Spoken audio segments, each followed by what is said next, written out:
At ayan na nga, at February 6 na. 18 years old na yung anak ko. Ngayon, happy birthday sa iyo, anak, Ivy Gail Ingal. Sorry na kung wala man akong may handa sa iyo at may padala sa yung pera. Sana, anak, naiintindihan mo si mama, kasi kung meron naman, bakit hindi? Kaysa naman yung mangungutang tayo ng pera para lang panghanda mo, di ba?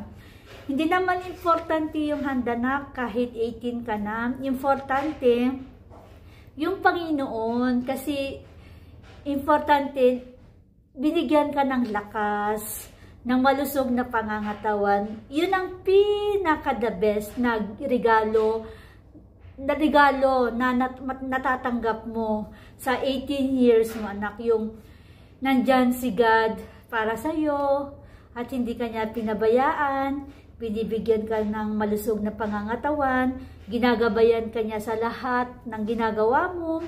Yun lang ay blessing na. Kahit wala kang handa na, okay lang yun. Okay lang yun. At hindi man ngayon, hindi ka man makapaghanda. Malay mo, nak, makakabawi din si mama sa'yo.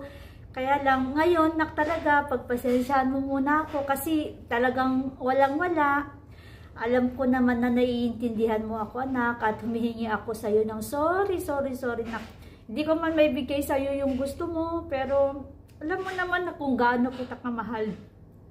Yun lang pinagpe-pray kita, kayo ng mga kapatid ko, ay malaking blessing na rin sa akin yun, yung nililigtas at ginagabayan kanyo sa araw-araw. At yun lang, nak, at sorry, wala akong maibigay sa'yo, at sorry, nak, kung wala man maihanda sa'yo si mama, kasi 18 ka, hindi ko man maparanas yung gusto mo, yung kagaya ng iba, pero okay lang yun, nak, basta nandyan si God sa atin at sa inyo. At yun lang, nak, happy 18th birthday, happy birthday, anak, I love you.